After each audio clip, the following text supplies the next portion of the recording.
This meeting is being recorded. Assalamualaikum warahmatullahi wabarakatuh. Waalaikumsalam warahmatullahi wabarakatuh. Ya, selamat sore Bapak Ibu guru SD 1 Tugu yang sangat luar biasa. Terima kasih atas waktunya berkenan hadir pada Zoom kali ini dan memberikan waktu untuk saya untuk menjelaskan atau memaparkan penjelasan tentang budaya positif untuk memenuhi tugas guru penggerak. Bapak Ibu, sebelumnya saya share screen dulu ya Bapak Ibu ya. Ya, Bapak Ibu, mungkin kita hari ini akan membahas tentang, atau saya akan memaparkan tentang filosofi pendidikan dan budaya positif. Bapak Ibu, share screen saya kelihatan? Kelihatan Bapak Ibu share screen saya? Ya, sudah kelihatan Pak. Ya, terima kasih. Nah, ini kita nanti akan membahas tentang, atau saya akan menjelaskan tentang tentang filosofi pendidikan dan budaya positif. Mungkin Bapak Ibu sudah mengetahui apa perbedaan pendidikan dan pengajaran. Coba Bu Sally mungkin sudah mengetahui Bu Sally tentang pendidikan dan pengajaran itu perbedaannya apa? Bu Sally? Iya. Ya. Menurut jenengan perbedaan antara pendidikan dan pengajaran itu apa Bu Sally?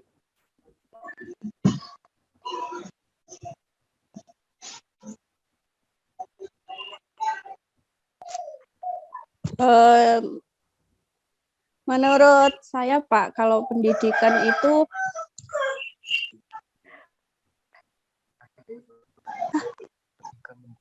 sebisanya, enggak apa-apa. Ini kita di sini niatnya adalah belajar bersama, kita saling melengkapi, jadinya tidak ada jawaban yang kurang tepat atau jawaban yang salah. Jawabannya semua benar. Monggo.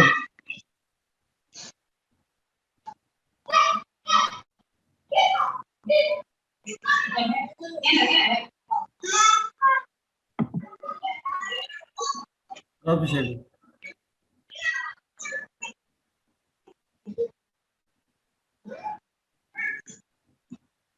Pak Eko, mungkin bisa. Kalau iya Pak, ya. Kalau menurut saya pendidikan itu kayak mendidik attitude para siswa. Ya. Biasanya kita kayak mendidik mungkin siswa itu ada yang perilakunya kurang baik, jadi kita itu mendidik untuk agar siswa itu bisa lebih baik. Sedangkan pengajaran itu merupakan proses mendidik.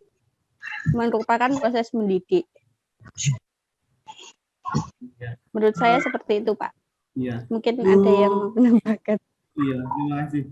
Bu Sally, ini bukanya pakai ikut Zoom ini pakai laptop atau pakai HP, Bu? Pakai HP, Pak. Karena di laptop belum install. Bu Indari, halo? Pakai HP atau pakai laptop, Bu? Jenengan?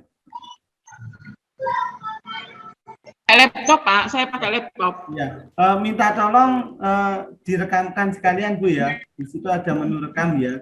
Minta tolong nanti supaya untuk kalau rekaman saya nggak jadi nanti jenengan sakit. Ya Pak, tempatnya Pak Andi sudah rekam kok. Sudah, oke ya. Ya, terima kasih. Sudah rekam. Iya. Oke. Kita lanjut. Kalau begitu. Tadi Bu Sally sudah mengatakan antara perbedaan dan pengajaran. Nah, pendidikan dan pengajaran. Ini saya bahas.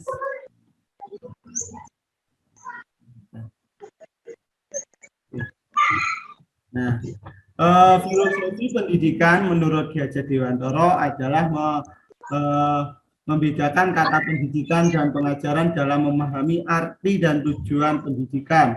Menurut Ki Hajar Dewantara, pengajaran itu bagian dari pendidikan, Bapak Ibu. Pengajaran merupakan proses pendidikan dalam memberi ilmu atau faedah untuk kecakapan hidup anak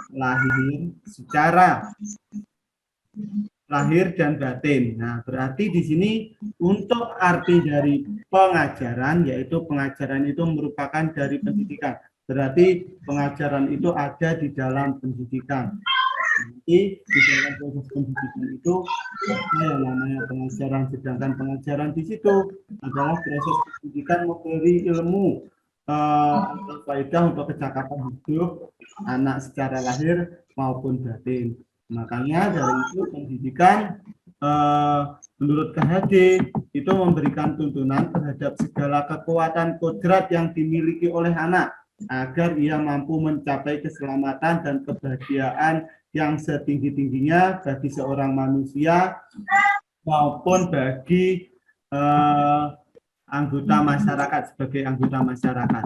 Di sini perlu diketahui Bapak Ibu, kita itu sebagai guru yaitu tidak bisa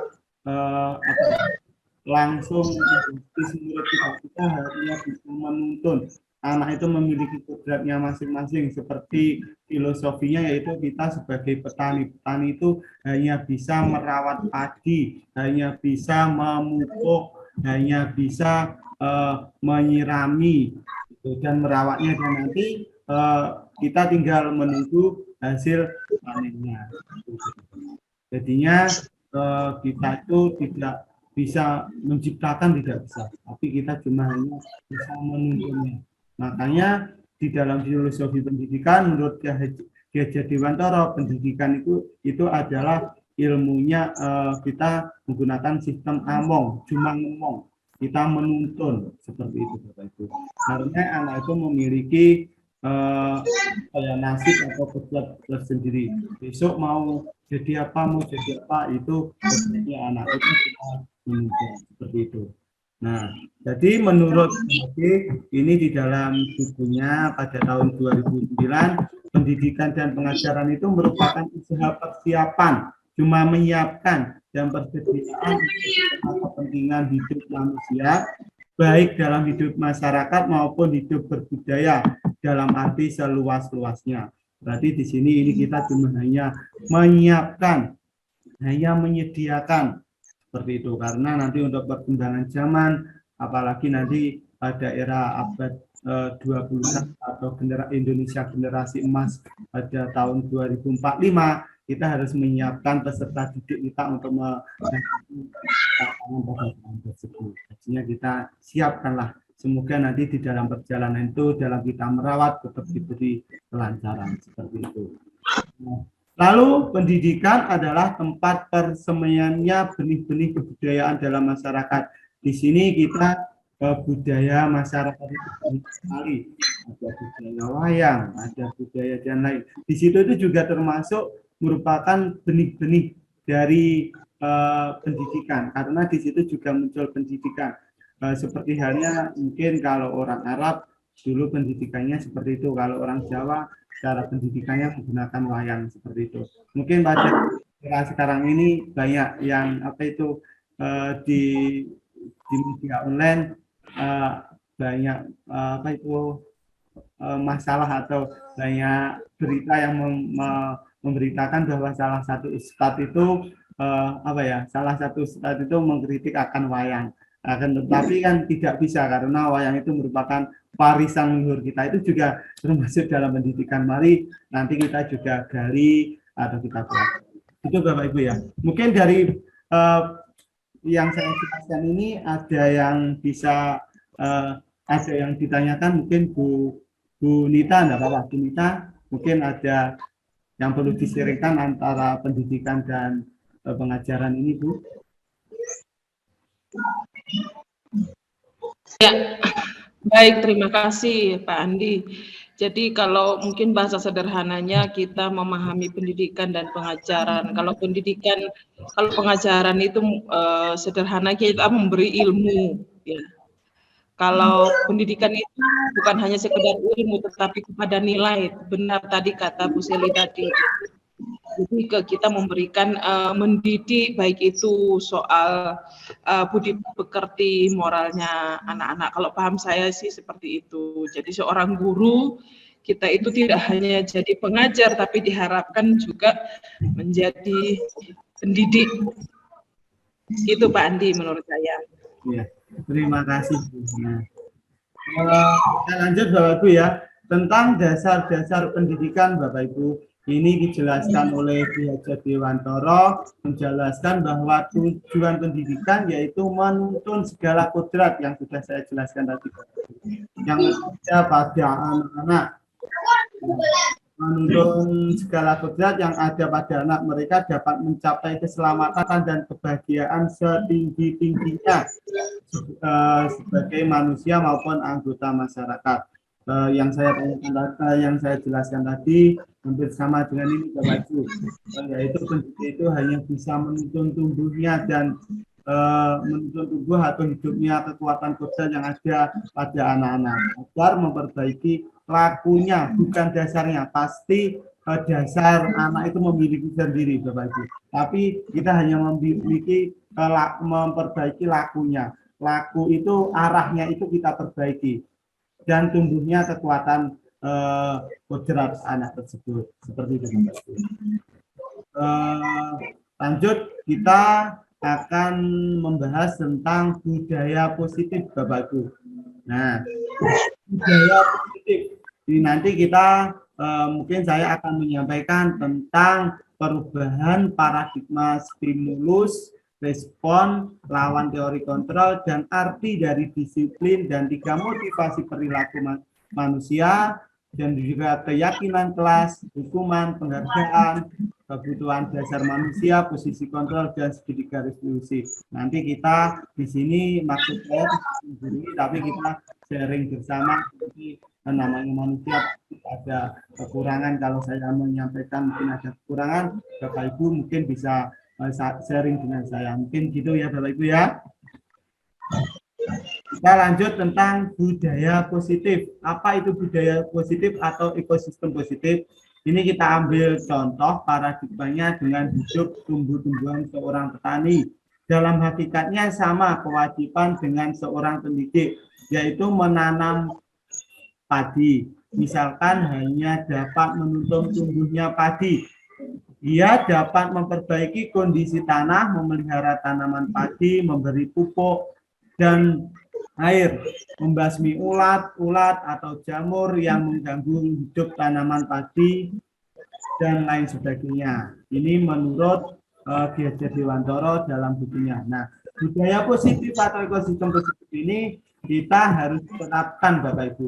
Mungkin kita kalau sebagai Bapak Ibu guru, kalau pagi datangnya pagi memberi budaya positif untuk apa itu ekosistem atau di organisasi itu. Kalau bisa kita di dalam organisasi itu bisa membuat budaya positif, bukan kalau istilahnya bahasa Jawa gembosi, bukan. Jadinya kita harus membuat apa itu budaya yang positif, misalkan dengan teman kita atau sesama guru kita juga harus apa ya, saling menghormati, sapa, senyum seperti itu. Dan juga datangnya kita juga harus pagi, misalkan nanti kalau pagi kita di depan gerbang kelas, nanti di depan gerbang sekolah, nanti siswa bisa bersalaman dengan kita. Kalau zamannya COVID ini, kita bisa pakai program atau menyemprotkan hand sanitizer kita seperti itu.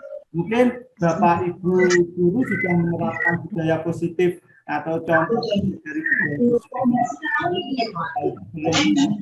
namanya apa itu mungkin belum tahu, cuma kebiasaan atau kesepakatan yang telah dibuat bersama. Mungkin Bapak Ibu guru, Bu Nita mungkin sudah menerapkan budaya positif, misalkan sama teman atau muridnya apa itu sudah menerapkan atau belum?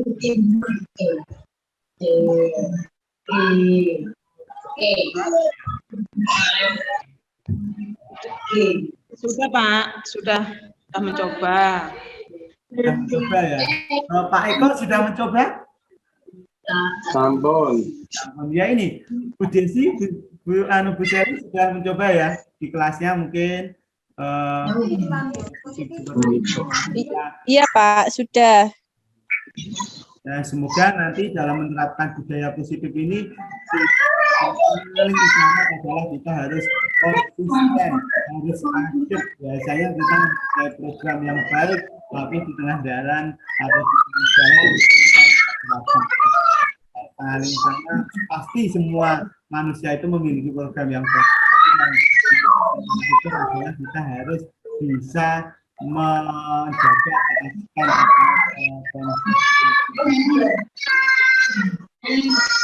lalu perubahan paradigma, Bapak Ibu coba Bapak Ibu jamin tangannya di sini. Ini saya simpulkan ada A dan B. Anda dan teman Anda subjeklah secara kertas kecil ini, misalkan saja saya lambangkan Bunita memiliki sesuatu yang sangat berharga di mana ya, di genggamannya. Pasti jika Pak Eko maupun Pak Eko atau bentar ini minta dimut bentar, oke, bisa di ya bisa apa ya, bisa mencoba menggali apa itu yang dimiliki Bunita atau dimiliki Bu Desti. Pasti Pak Eko membuat 1000 cara untuk mendapatkannya, seperti itu. Jadinya di sini sama, perubahan paradigma itu dari filosofi ini hampir sama dengan yang saya jelaskan. Jadinya pasti nanti dari Pak Eko, Bu Seli, jika untuk mendapatkan sesuatu itu mencoba sekuat tenaga, sekuat tenaga, misalkan merayukah atau dengan cara apakah, yang penting dapat mendapatkannya. Begitu juga yang dirayu atau yang ingin dicari atau yang ingin digali, pasti nanti juga pasti nanti juga akan mempertahankannya. Gitu baru. Kita lanjut. Yaitu perubahan paradigma teori kontrol dan ilusi. Mungkin di sini Bapak Ibu untuk pemahamannya atau yang kita lakukan ini mungkin ilusi guru cuma mengontrol murid, lalu ilusi bahwa kritik dan membuat orang dewasa atau orang merasa bersalah dapat menguatkan karakter di sini. Lalu ilusi bahwa semua penguatan positif, efektif, dan bermanfaat. Di sini misalkan ilusi guru mengontrol murid. Mungkin jenengan berpendapat atau berpemahaman, murid itu cuma dikontrol. Ke sana, cuma disuruh-suruh. Itu merupakan ilusi kontrol, Ibu. Lalu di sini, ilusi bahwa kritik tadi, kritik dan membuat orang merasa bersalah dapat menguatkan karakter. Lalu ilusi semua penguatan positif efektif yang bermanfaat ini. Lalu juga ada ilusi bahwa orang dewasa memiliki hak untuk memaksa. Ini tidak boleh Bapak Ibu. Mungkin kita sebagai guru jumlahnya memaksa, ada peraturan harus dilaksanakan oleh anak didik kita. Lalu bisa tidak seperti itu Bapak Ibu. Dan kita penguatan positif yang efektif yang bermanfaat itu juga seharusnya kita memberi contoh itu juga tidak contoh-contoh yang positif, tapi contoh yang negatif juga berikan. Nanti jika anak melakukan ini, nanti hasilnya ini, biar anak itu bisa memilih atau mengetahui, oh ya ini yang benar, ini yang buruk, seperti itu Bapak Ibu. Mungkin di sini tentang ilusi kontrol, Bapak Ibu ada yang ditanyakan atau berpendapat lain? Bu Desi, Bu Seli mungkin? Bu Seli, masih terdengarkah suara saya? Belum ada, Pak. Oh, belum ada. Bu Meria? Bunita? Kalau mengenai ini sementara ya masih belum, masih poin 1 ya, kita ikuti dulu. Oke, oke. Ini sudah gabung berapa ini? Sebentar. Bentar Bapak Ibu ya. Laili Suryana. Pasti ada peringatan kok Pak untuk Laili. berhenti. Laili Suryana, terima kasih barusan bergabung ya. Terima kasih. Kita lanjut ya Bapak Ibu ya. Lalu berkaitan dengan perubahan paradigma stimulus respon menuju teori kontrol. Bisakah kita mengontrol seseorang Bapak Ibu? Bisakah? Bisakah kita mengontrol seseorang? Bu Nita, mungkin? Bisakah kita mengontrol seseorang, Bu?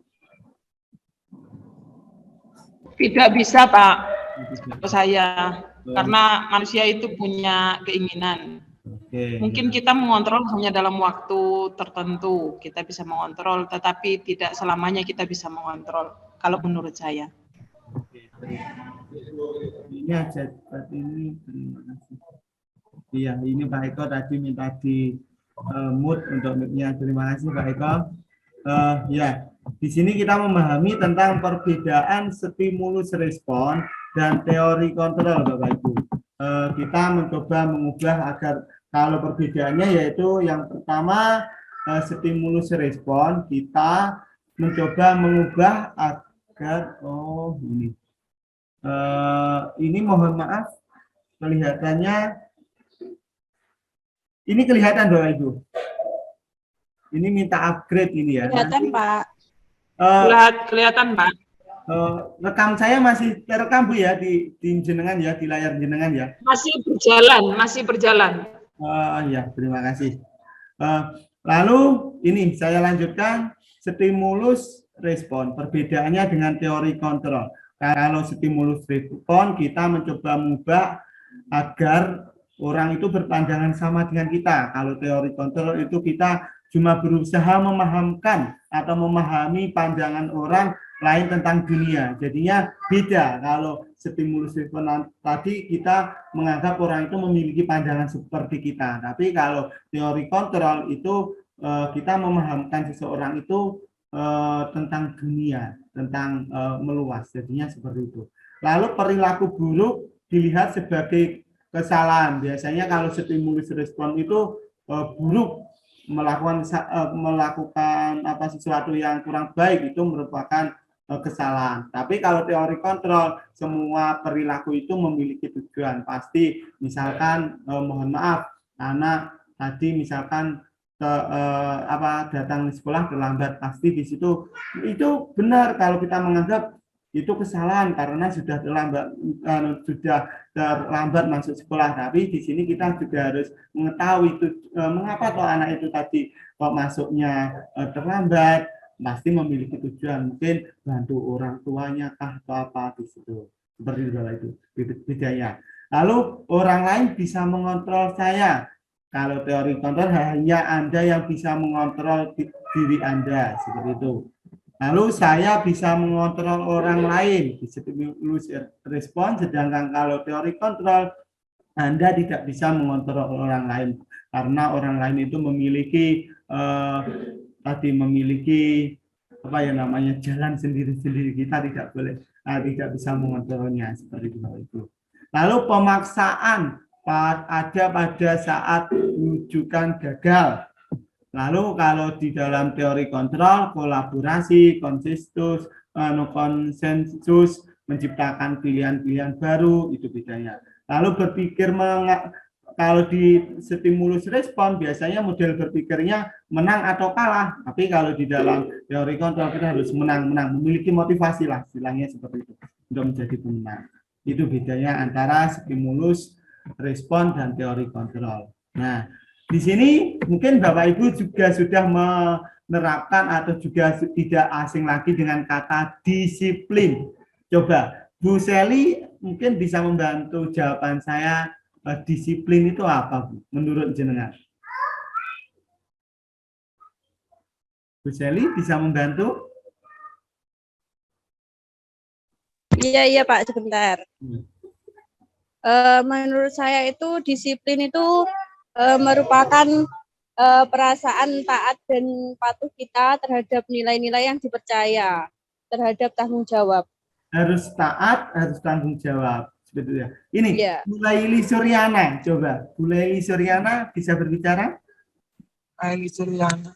Halo, Assalamualaikum. Terima kasih Bu Laili Suryana. Ini juga seorang guru yang sangat luar biasa, Bu Nita ini. Di sini tadi saya mengumpulkan dari guru-guru yang ada di Sendang, juga ada di SDN 1 Tugu, ada guru yang lain ini juga ada Pak Andri ini, juga guru-guru luar biasa. Bu Laili mungkin bisa berpendapat apa itu disiplin, Bu? Disiplin, Pak. Iya. Menurut saya disiplin itu suatu perilaku yang menunjukkan seseorang itu melakukan sesuatu sesuai dengan aturan atau tata tertib, mungkin seperti itu, Pak. Ya, terima kasih. Pak Andri, terima kasih telah ikut bergabung di dalam Zoom saya ya Pak ya. Ini mohon maaf, saya cuma menyampaikan enggak seberapa ilmu yang saya punya, nanti kita sharing di sini ya Pak. Ini untuk memenuhi tugas saya sebagai calon guru penggerak, untuk aksi nyata saya disuruh pembebasan seperti itu. Terima kasih Pak Andri, saya ucapkan di tengah kesibukan Anda yang luar biasa, jenengan bersedia menyempatkan hadir dalam Zoom saya. Terima kasih Pak Andri. Sama-sama Mas Andi. Oke, kita lanjut Bapak Ibu ya. Ini nanti mungkin kalau Zoom kita nanti terputus, mohon bantuan sekali lagi, kita lanjut Zoom lagi karena kalau Zoom yang saya buat ini belum unlimited ya Pak Andri ya istilahnya. Jadinya cuma berapa menit, jadinya tidak bisa loss seperti itu.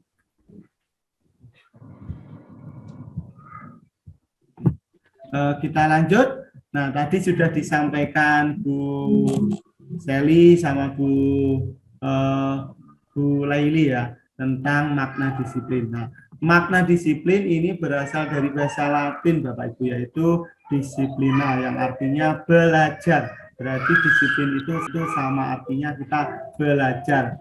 Maka makna asal dari kata ini berkonotasi dengan disiplin diri, yaitu murid-murid atau Socrates atau Plato. Ini disiplin diri membuat orang menggali potensi menuju sebuah tujuan apa yang dia hargai dan apa yang dia hargai. Jadinya disiplin ini pasti memiliki sebuah tujuan, dan tujuannya adalah untuk menggali potensi yang ada dalam diri anak tersebut atau diri peserta didik kita biasanya. Budaya kita, makna disiplin ini telah berubah menjadi sesuatu yang dilakukan seseorang pada orang lain untuk mendapatkan kepatuhan. Kita memaksa untuk orang itu patuh terhadap kita. Padahal di sini tadi, kalau disiplin adalah kita belajar, kita untuk menggali seseorang itu supaya mencapai tujuannya atau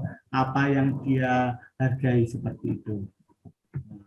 Lalu kecenderungan adalah hubungannya dengan kata disiplin, ketidaknyamanan. Biasanya Bapak Ibu menimbulkan bahwa murid kita itu nanti tidak nyaman dengan kedisiplinan kita, lalu bukan dengan apa yang kita hargai atau pencapaian sesuatu tujuan mulia. Jadinya disiplin ini tadi biasanya kita salah paham atau salah memaknai disiplin itu pasti dengan kepatuhan, dengan hukuman, dengan mohon maaf, dengan kekerasan, biasanya seperti itu.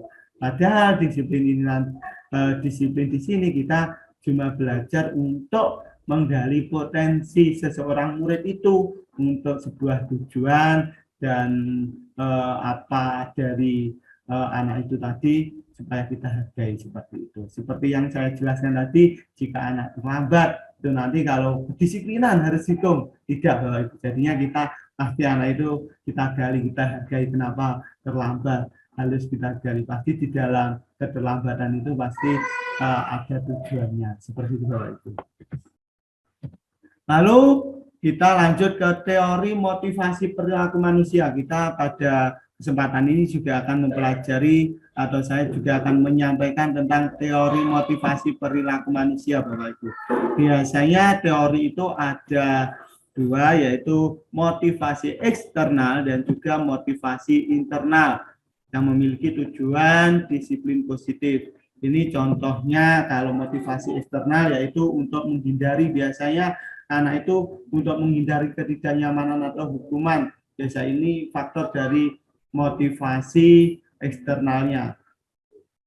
Makanya di sini apa yang terjadi pada saya tidak, apa yang akan terjadi apabila saya tidak melakukannya. Biasanya seseorang itu kalau saya tidak mengerjakan tugas, nanti apa yang akan terjadi. Nah, itu juga termasuk dari teori motivasi perilaku, Bapak Ibu. Lalu untuk mendapatkan imbalan, Bapak Ibu, biasanya dari orang lain, biasanya apa yang akan saya dapat nanti jika saya melakukannya. Ini juga suatu teori motivasi dari perilaku, Bapak Ibu. Dan juga untuk apa menghargai diri sendiri menjadi insan yang sesuai harapan kita, seperti itu. Itu contohnya dari teori motivasi perilaku, Bapak Ibu. Kita lanjut ke merdeka. Nah, ini merdeka mengingatkan. Sudah terlihat, Bu, ya? Sampun. Ya, kita lanjut ke ya, Bapak Ibu, mohon maaf ini tadi sempat terputus Zoom kita karena tidak berprabayar, jadinya durasinya dibatasi. Langsung saja Bapak Ibu ya, kita lanjutkan tentang merdeka. Nah, ini Bapak Ibu, merdeka ini menurut Ki Hajar Dewantara adalah tidak hanya terlepas dari pemerintah, akan tetapi juga cakap membuat perintah sendiri. Jadinya kita merdeka itu istilahnya kita tidak hanya terlepas dari perintah, tapi kita harus juga mencakap merintah diri. Kita harus memiliki motivasi untuk belajar, seperti itu istilahnya. Jadinya kita tidak cuma diperintah dari orang lain motivasinya, tapi dari diri kita itu harus memiliki keluasan untuk mengeksplorasi diri kita. Jadinya kita memerintah diri sendiri, seperti itu, Bapak Ibu. Nah, kita lanjut Bapak Ibu, kita akan membahas tentang keyakinan kelas dan hukuman maupun penghargaan. Mungkin mengapa tidak peraturan saja, biasanya kita untuk saat ini mungkin Bapak Ibu menggunakan peraturan kelas. Nah, pada saat ini kita ganti tentang atau kita kembangkan ilmu kita tentang membuat keyakinan kelas. Keyakinan kelas itu bisa dilakukan atau bisa disepakati oleh semua warga yang ada di kelas dengan anak-anak didik atau peserta didik kita, Bapak Ibu. Nah, ini contohnya mengapa kita memiliki peraturan harus menggunakan helm bila mengendarai kendaraan roda 2. Nah, pasti nanti jenengan berpendapat karena kalau tidak memakai helm jika jatuh, mohon maaf, kepalanya akan akan terbentur, akhirnya sakit, seperti itu, masalah kesehatan. Atau juga kalau tidak pakai helm akan ditilang Pak Polisi, seperti itu biasanya, Bapak Ibu ya. Lanjut, mengapa kita memiliki peraturan 3M? Nah, menggunakan masker, mencuci tangan, dan menjaga jarak 1,5 meter, karena untuk menjaga kesehatan. Nah, menjaga kesehatan kan yakin bahwa nanti jika tidak melaksanakan itu, yakin bahwa kesehatan kita juga akan tidak terjaga, seperti itu. Seperti itu, Bapak Ibu. Kita langsung saja ya Bapak Ibu ya, untuk menyingkat waktu. Untuk mendukung motivasi intrinsik, kembali ke nilai-nilai atau keyakinan Bapak Ibu, lebih menggerakkan seseorang dibandingkan mengikuti serangkaian peraturan-peraturan. Jadinya mungkin kita bisa membuat keyakinan kelas, anak disuruh anak disuruh membuat keyakinan apa yang harus dilakukan di kelas, habis itu ditempelkan, habis itu dibacakan, lalu disepakati bersama, dan nanti kalau tidak sepakati apa, biar anak itu nanti membuat pendapat sendiri-sendiri. Nanti jika anak itu mungkin lupa akan keyakinan, nanti anak itu bisa, oh ya, aku harus begini. Jadinya ada motivasi intrinsik atau dalam diri individu atau dari anak tersebut, seperti itu Bapak Ibu. Lalu coba Bapak Ibu, Bu Desi bisa berbicara dengan saya, Bu Desi, Bu Seli, ya. Ya, Bu Seli, terdengar suara saya? Terdengar, Pak. Ya, coba Bu Seli, di sini saya ada gambar ini yang mana coba yang merupakan keyakinan kelas mengapa. Di sini saya agak kecil ya Bu ya. Nah, ini antara yang A dan B, ini menurut jenengan yang merupakan keyakinan kelas itu yang mana Bu? Yang A atau yang B Bu? Kalau menurut saya yang B, Pak. Yang B. Oh ya. Kenapa Bu? Karena di situ kan ada kami guru dan murid yang saling menyayangi, kami murid yang semangat belajar. Jadi itu merupakan keyakinan ketika guru dan murid akan melakukan pembelajaran, Pak. Ini Jadi kalau bersama-sama. lanjut Bu ya, lanjut. Ya, lanjut saja, Pak. Sebentar. Ya, tentang benar yang dikatakan Bu Seli, yaitu yang merupakan keyakinan kelas itu yang B. Di situ jadinya meyakini bahwa itu kami guru dan murid saling menyayangi, semangat dalam belajar itu. Kalau yang A itu lebih peraturan di sini, tata tertib, datang tepat waktu, salam itu termasuk peraturan Bapak Ibu. Nah, kita lanjutkan tentang perbedaan hukuman dan konsekuensi. Kalau hukuman adalah sesuatu yang meyakinkan, menyakitkan dan harus terjadi biasanya. Kalau konsekuensi itu sesuatu yang harus terjadi, bedanya itu. Membuat anak sakit biasanya kalau hukuman Bapak Ibu. Dan ini biasanya fisik maupun hati dalam waktu atau jangka waktu yang lama. Kalau konsekuensi biasanya membuat anak itu merasa tidak nyaman. Dan ini waktunya dalam jangka yang pendek.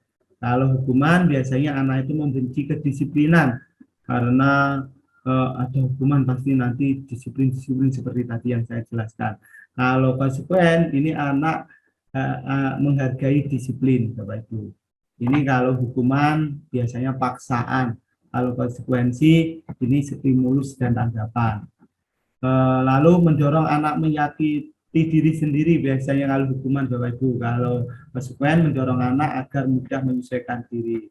Konsep diri yang buruk biasanya kalau hukuman. Kalau konsekuensi konsep diri yang baik.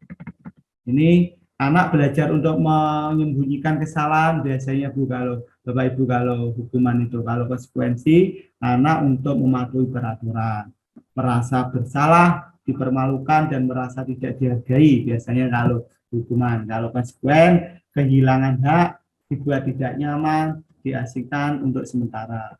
Itu perbedaan antara hukuman dan konsekuensi. Lalu untuk biasanya seseorang itu antara hukuman dan konsekuensi ini dihubungkan dengan kebutuhan dasar manusia Bapak Ibu. Pasti Bapak Ibu kita harus memahami anak didik kita itu memiliki kebutuhan dasar, yaitu yang pertama tentang cinta kasih dan diterima. Anak didik itu biasanya anak didik yang kurang aktif atau bahkan yang aktif itu kita juga harus mengetahui itu membutuhkan kebutuhan dasar apa. Membutuhkan kebutuhan dasar misalkan cinta kasih, berarti kita sebagai seorang guru juga harus mencintai, mengasihi seperti itu. Lalu penguasaan, ada kebebasan dan kesenangan Bapak Ibu. Jadinya seseorang atau peserta didik biasanya untuk melakukan kekeliruan atau kesalahan dalam melakukan sesuatu itu biasanya untuk memenuhi kebutuhan dasarnya Bapak Ibu. Jadinya kita di sini tidak boleh menjahiti, tidak boleh menghukum, tapi kita hanya bisa mengarahkan anak-anak tersebut bisa bisa memenuhi kebutuhan dasarnya itu. Pasti misalkan anak guyon di kelas atau bergurau di kelas, pasti di situ biasanya anak membutuhkan kebutuhan kesenangan atau kebebasan. Jadi kita memfasilitasi pembelajaran kita harus menyenangkan, harus memberi kebebasan anak untuk eksplorasi seperti itu. Itu merupakan kebutuhan dasar manusia. Lalu kita belajar tentang atau kita juga harus memahami tentang 5 posisi kontrol Bapak Ibu. Di sini posisi kontrol kita biasanya sebagai seorang guru itu yang pertama kita tempatkan sebagai penghukumkah, pembuat merasa bersalahkah, sebagai temankah, pemantaukah, atau manajer. Kalau biasanya penghukum atau membuat merasa bersalah itu untuk menghindari hukuman, anak itu menghindari motivasinya untuk menghindari hukuman. Sedangkan sebagai teman atau pemantau itu mengharapkan imbalan atau ketergantungan pada orang lain, sedangkan manajer itu menghargai diri sendiri. Di sini kita harus bisa-bisa pandai-pandai untuk memposisikan kita di dalam 5 posisi kontrol Bapak Ibu. Ini contohnya, misalkan kalau kita sebagai penghukum biasanya menghardik atau menunjuk-nunjuk, menyakiti atau menyindir, mencaci maki itu termasuk penghukum. Kalau pembuat bersalah biasanya ini berceramah mengatakan seharusnya ibu sangat kecewa, seharusnya kamu seperti itu, yang kurang yang baik seperti ini, seperti itu biasanya membuat merasa bersalah kepada peserta didik kita. Lalu teman biasanya membuat alasan-alasan untuk muridnya. Kita sebagai seorang guru membuat alasan kenapa kamu gini nanti supaya kita memposisikan kita itu sebagai teman. Kalau sebagai pemantau biasanya kita cuma menghitung atau mengukur. Kalau manajer ini mengajukan pertanyaan, kenapa seperti tadi kamu datang terlambat. Kalau datang terlambat nanti apa yang kamu dapat atau konsekuensinya bagaimana, seperti itu. Mungkin ini nanti kalau hasilnya seperti itu Bapak Ibu. Bapak Ibu bisa melihat sendiri ya Bapak Ibu ya. Kita lanjut tentang restitusi Bapak Ibu. Nah, restitusi adalah proses menciptakan kondisi bagi murid untuk memperbaiki kesalahan mereka Bapak Ibu, sehingga mereka bisa kembali pada kelompok mereka dengan karakter yang lebih kuat, yang lebih baik. Itu namanya restitusi Bapak Ibu. Ciri-ciri restitusi itu ada 9. Yang pertama, bukan untuk menebus kesalahan, namun untuk belajar dari kesalahan. Jadinya siswa itu belajar dari kesalahan untuk memperbaiki perilakunya, lalu memperbaiki hubungan di dalam komunitas atau di dalam kelompoknya. Tawaran bukan paksaan kalau restitusi ini Bapak Ibu. Restitusi itu menuntun untuk melihat ke dalam diri. Lalu restitusi mencari kebutuhan dasar yang mendasari tindakan. Tadi kebutuhan dasar tadi juga saya sudah jelaskan, ada cinta kasih, ada kesenangan, ada kebebasan, seperti itu tadi salah satunya. Lalu restitusi diri, cara yang paling baik untuk memperbaiki diri Bapak Ibu. Lalu fokus pada karakter. Jadinya di sini kita fokusnya pada karakter bukan tindakan Bapak Ibu guru. Lalu restitusi ini fokus pada solusi, tidak menghakimi, tidak menghukumi, tapi kita membuat solusi untuk memperbaiki kesalahan itu tadi. Lalu restitusi mengembalikan murid berbuat salah pada kelompoknya. Nah, segitiga restitusi biasanya Bapak Ibu pasti sudah melakukan, pasti nih Bapak Ibu yang guru yang luar biasa ini pasti sudah melakukan segitiga restitusi. Tapi mungkin mohon maaf Bapak Ibu tidak tahu itu namanya apa, seperti itu. Di sini segitiga restitusi yang pertama yaitu tentang ini Bapak Ibu, memvalidasi tindakan yang salah. Nah, ini jadinya kita tanya kenapa kamu melakukan kesalahan, punya alasan mengapa melakukan itu, adakah cara yang lebih efektif untuk mendapatkan apa yang kamu butuhkan, seperti itu. Lalu menanyakan keyakinan, jika nilai-nilai apa yang telah kita sepakati atau kamu ingin menjadi seorang seperti apa jika nanti kamu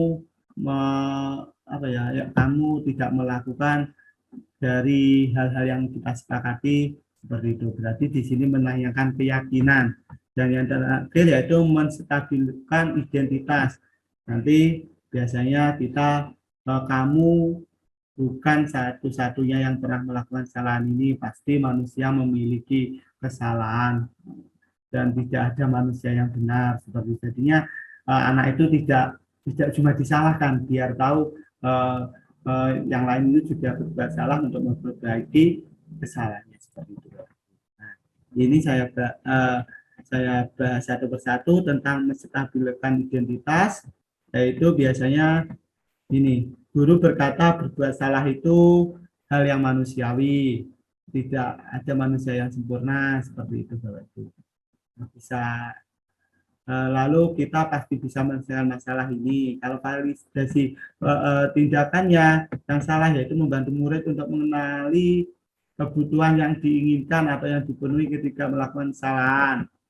Ini misalkan guru bisa mengatakan kamu bisa saja kan melakukan hal yang baik, lebih buruk, tapi kamu tidak melakukannya, seperti itu. Jadinya anak itu datang jam 7, kamu bisa datang jam 8, tapi kamu tidak melakukannya, seperti itu. Kalau itu kamu pasti punya alasan mengapa melakukannya, seperti itu.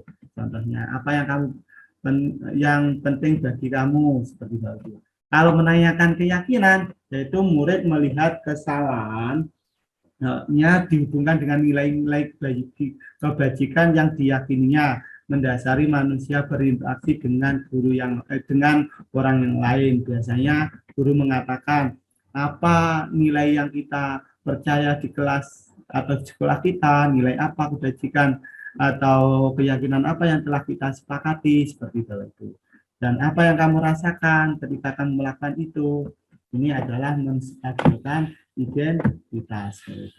Nah, mungkin itu Bapak Ibu yang bisa saya sampaikan atau saya bagikan, mungkin dari hal-hal ini atau dari pemaparan yang saya sampaikan, Bapak Ibu bisa memberi tanggapan atau ada yang ditanyakan, monggo.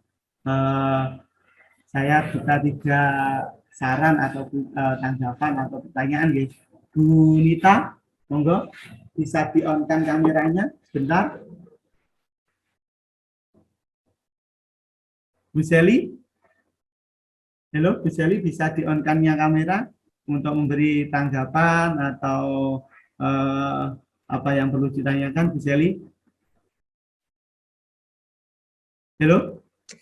Sementara belum ada yang sudah cukup jelas Pak menurut mungkin saya. tolong di-on-kannya kamera sebentar saja Bu, untuk enggak apa-apa, di-on-kannya kameranya mohon di-on-kan, menurut jenengan apa yang saya sampaikan bagaimana gitu, mungkin bisa untuk murid-murid jenengan atau bagaimana, monggo Bu Seli.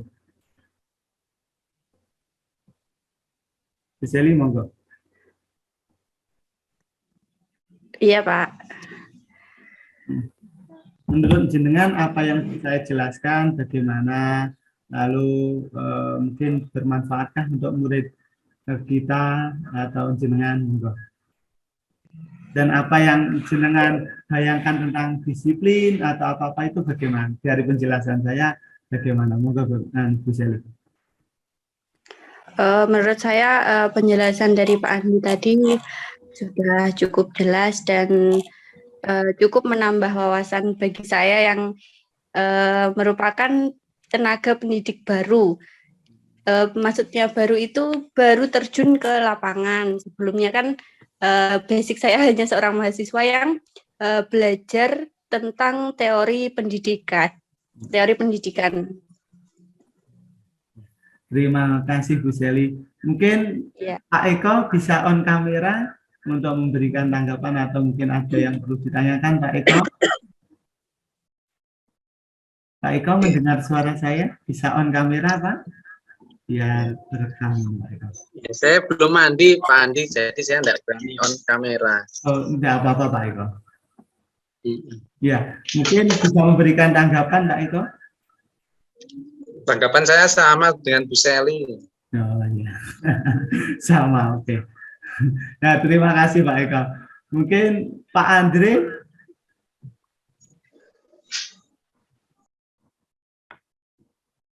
Pak Andre, terdengar suara saya? Oh, ini mungkin sinyalnya ini, Pak Andre. Bu Tutut, ini juga guru di SD saya ini. Bu Tutut, monggo Bu Tutut. Halo Bu Tutut.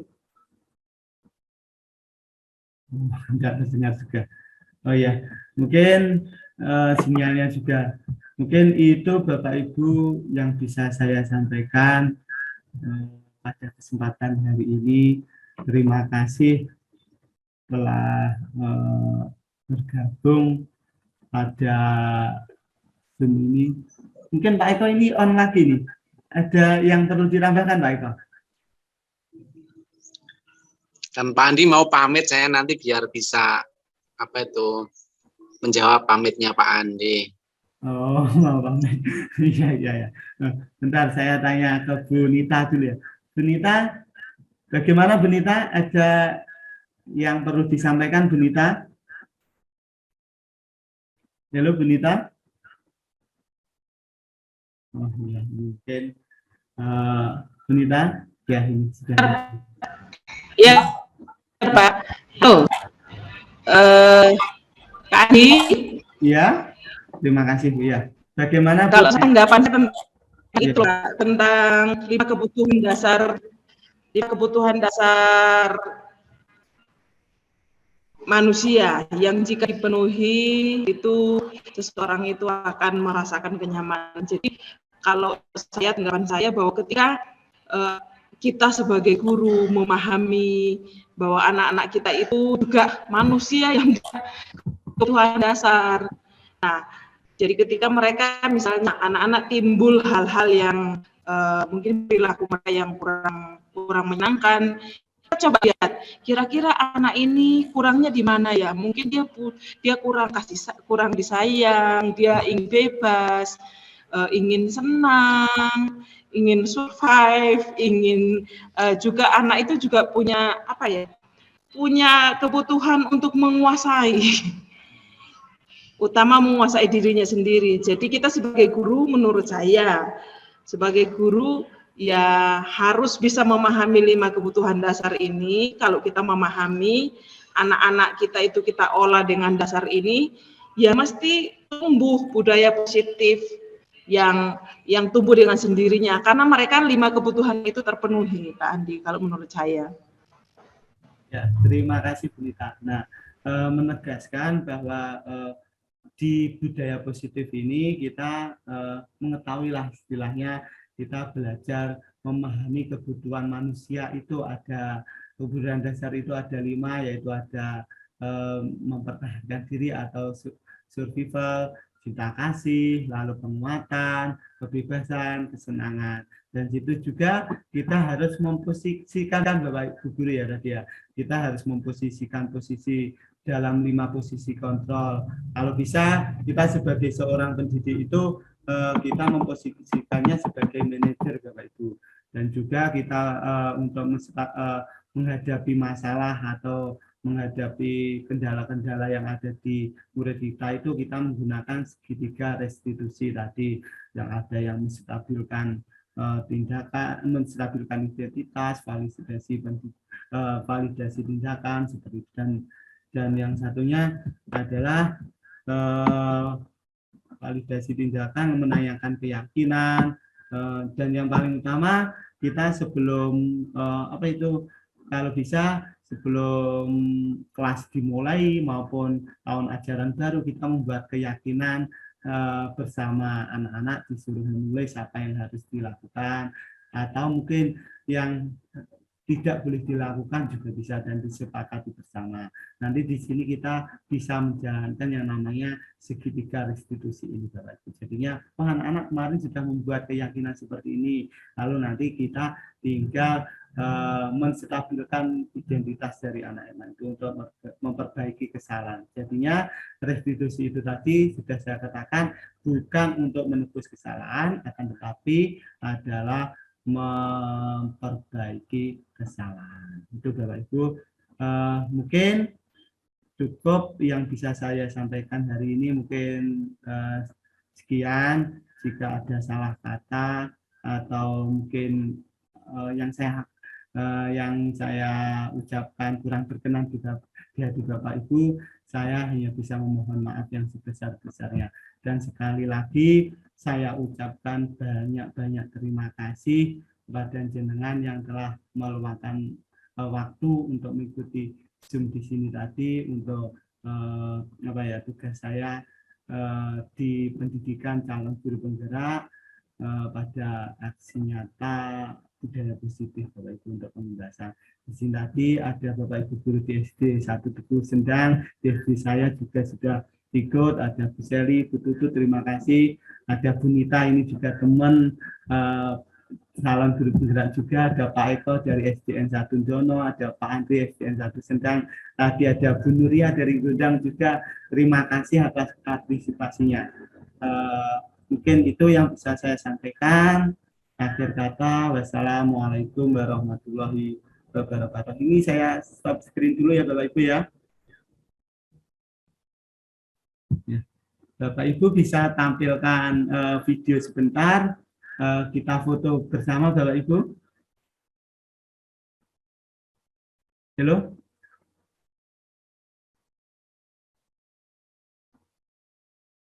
Ya, Bu Desi, terima kasih Bu Desi. Nah, ini saya Benita. Oke, Bu Tutut. Bu Tutut, terima kasih sudah bergabung ya. Bagaimana Bu pemaparan yang saya paparkan tadi Bu? Mungkin sebelum saya tutup lagi Bu, tolong berpendapat Bu, biar saya mendengarkan suara masing jenengan Bu.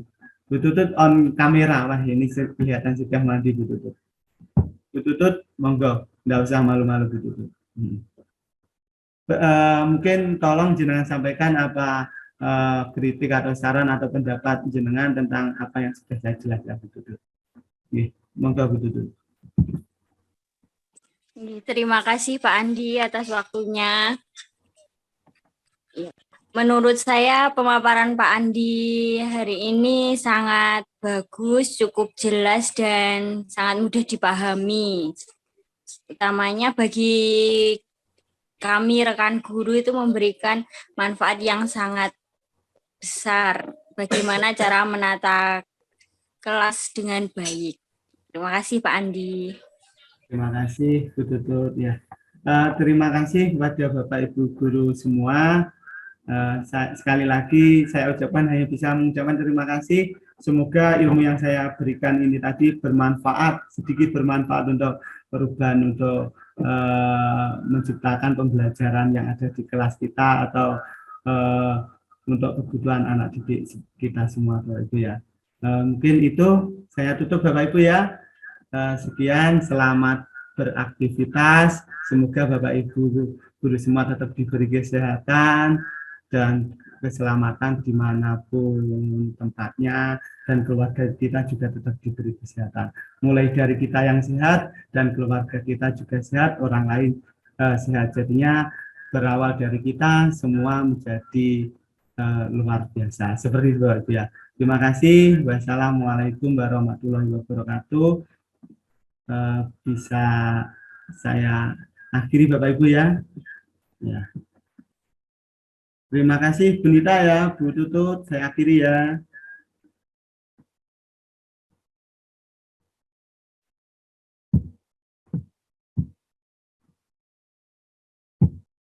Assalamualaikum warahmatullahi wabarakatuh.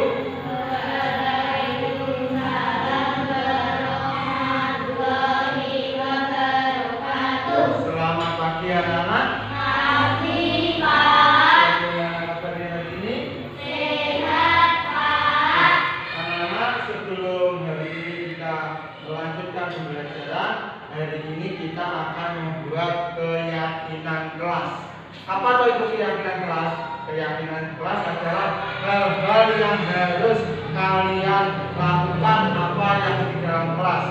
Semisal kalian tidak boleh apa, kalian harus bagaimana, itu namanya keyakinan yang harus dilakukan bersama-sama. Gitu. Nanti Pak Andi akan beri kertas ini. Nanti setiap anak mendapatkan 2 kertas, dituliskan, dan itu setelah tulis bisa ditempel. Paham anak-anak? Nah, dan dari ini nanti Pak Andi minta tolong untuk sekretaris Pak Andi siapa? Nah, Thailand untuk membantu Pak Andi menempelkan kertas ini gitu kan. Ayo, Pak Mira.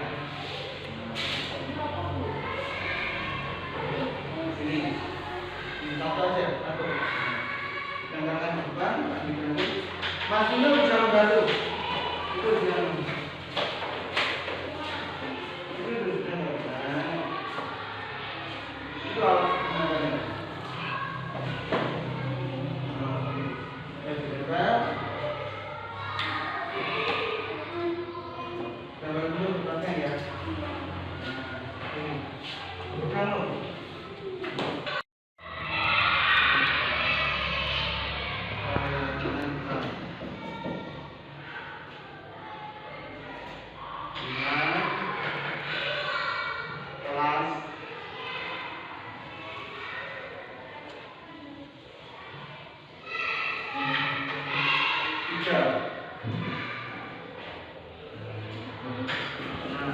Lalu anak-anak silahkan duduk. Terima kasih Pak Mira.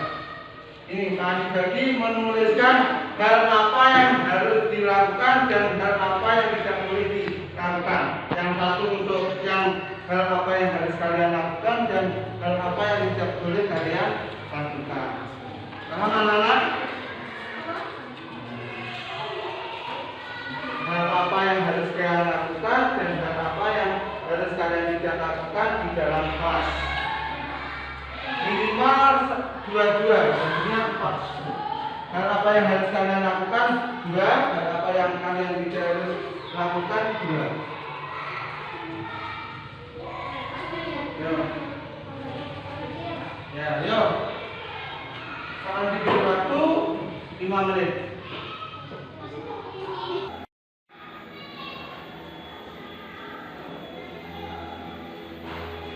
Dituliskan hal-hal apa yang harus kalian lakukan di dalam kelas.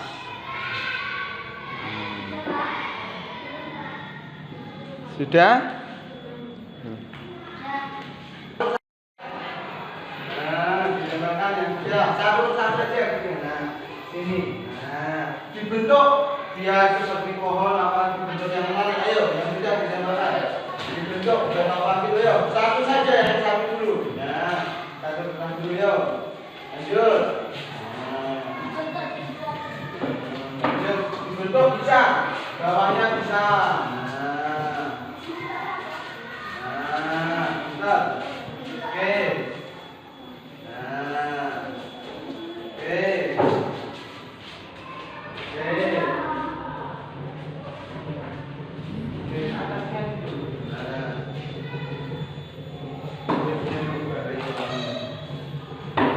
Sudah? Nah, sekarang yang satunya hal-hal apa yang tidak boleh dilakukan di dalam kelas menurut kalian? Nah, harus sudah dinamakan di sini. Nah, bawahnya. Sini.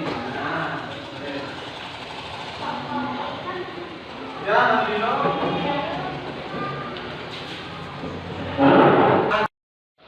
Nah, ini kalian sudah menuliskan dan akan dibagi kelompok. Kelompok ini, ya, 1 ini, 2, 3. Nanti kelompok yang timur menghias yang ini. Nah, lalu yang ini menghias yang ini, yang bawahnya ini dan ini menghias yang luarnya. Dibuat supaya menarik. Paham anak-anak? Akan diberikan ini. Yo. Ini. Ayo gambar apa? Ayo. Nah, yang bagus enggak apa-apa. Gantian nanti. Ya, itu tadi adalah keyakinan kelas 3 yang sudah kalian buat. Pak Andi juga bagi 3 kelompok seperti tadi perwakilan. Salah satu membacakan dari sini, siapa disepakati membacakan 2 keyakinan yang sudah ditulis. Ini juga membacakan 2, ini membacakan 2. Nanti nanti gantian disepakati bersama-sama. Coba, yang pertama Mas Vino, coba.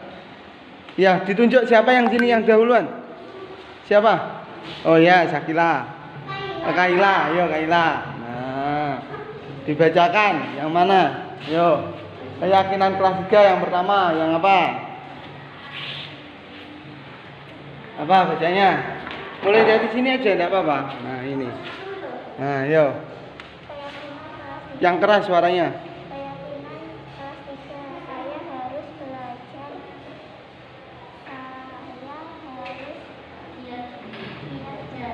Ya, keyakinan yang pertama ada yang menuliskan adalah harus giat belajar, harus semangat belajar. Setuju? Setuju. Harus dilakukan, setuju? Setuju. Dan dari keyakinan kelas yang kalian buat, setuju untuk dilaksanakan? Setuju untuk dilakukan? Jika tidak dilakukan, apa yang kalian harus lakukan? Hukuman apa?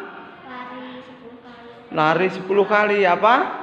Coba, jika kalian sudah menyepakati atau mempunyai keyakinan kelas, kalian tidak boleh melakukan. Jika kalian melanggarnya, kalian harus memperbaiki. Paham anak-anak? Setuju ya? Oke. Assalamualaikum warahmatullahi wabarakatuh. Berikut saya tampilkan yaitu refleksi saya tentang aksi nyata yang sudah saya lakukan berkaitan dengan filosofi pendidikan dan budaya positif yang saya telah pelajari pada modul guru penggerak. Di sini saya tampilkan dalam bentuk update, dan untuk pengimbasan atau aksi nyata saya terapkan pada semua rekan-rekan guru sekecamatan Sendang pada saat proses sikut ajar, yaitu sistem informasi guru Tulungagung belajar. Saya diberikan kesempatan untuk menyampaikan aksi nyata saya.